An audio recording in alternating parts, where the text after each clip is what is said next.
সংবিধান লঙ্ঘন করে, সেনা আইন লঙ্ঘন করে অবৈধভাবে ক্ষমতা দখল করার পর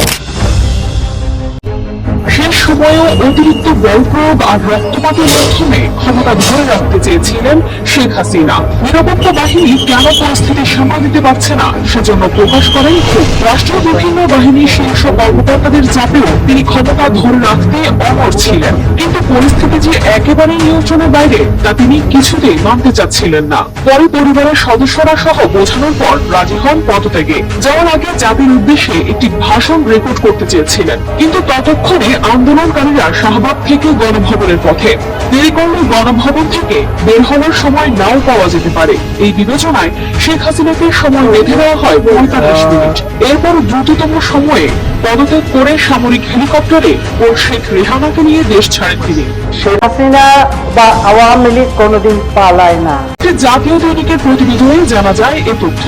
আওয়ামী লীগের সভাপতি শেখ হাসিনা টানা চতুর্থবারের মতো প্রধানমন্ত্রী হিসেবে শপথ নেন চলতি বছরের 11 জানুয়ারি। তবে ক্ষমতা গ্রহণের 7 মাসের মাথায় করতে হলো পদত্যাগ। দলীয় অস্ত্রধারী কর্মীদের নামিয়ে দেশব্যাপী ব্যাপক সংঘাত, প্রাণহানি ঘটানোর পরও ছাত্র জনতার আন্দোলন সামাল দিতে পারেননি শেখ হাসিনা। যদিও পরিস্থিতি উপলব্ধি করতে পেরে রোববার রাতে শেখ হাসিনাকে তার একজন উপদেষ্টা সহ কয়েকজন নেতা বোঝানোর চেষ্টা করেন। তারা সেনাবাহিনীর কাছে ক্ষমতা হস্তান্তরের পরামর্শ দেন বলে জানা যায়, তবে তিনি তা মানতে চাননি, বরং সোমবার থেকে আরো কড়াকড়ি আরোপ করতে বলেন কারফিউ। কিন্তু কড়াকড়ি আরোপ করা হলেও বিভিন্ন স্থানে আন্দোলনকারীরা কারফিউ ভেঙে নামতে শুরু করেন।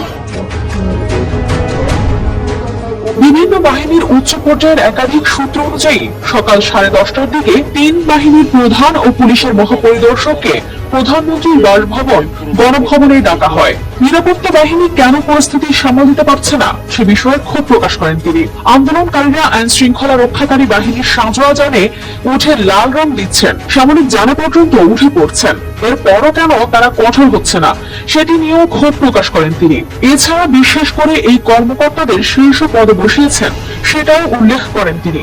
এক পর্যায়ে শেখ হাসিনা পুলিশের মহাপরিদর্শককে দেখিয়ে বলেন তারা তো ভালো করছে। তখন আইজিপি জানান পরিস্থিতি যে পর্যায়ে গেছে তাতে পুলিশের পক্ষেও আর বেশি সময় এরকম কঠোর অবস্থান ধরে রাখা সম্ভব নয়।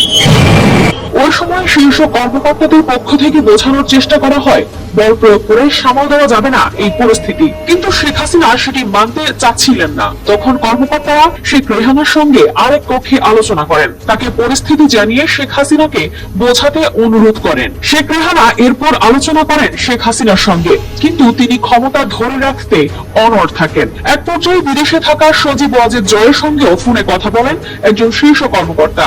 তারপর জয় তার মায়ের সঙ্গে কথা বললে পদত্যাগে রাজি হন তিনি। পরে বঙ্গভবনে পদত্যাগের আনুষ্ঠানিকতা শেষ করে বেলা 2:30টার দিকে সামরিক হেলিকপ্টারে ছোট বোন সহ ভারতের উদ্দেশ্যে উড্ডয়ন করেন শেখ হাসিনা। তার মানে কি মুক্তিযোদ্ধার সন্তান নাতিপুতিরা কেউ মেধাবী না? যত রাজাকারের বাচ্চারা নাতিপুতি হলো মেধাবী, তাই না?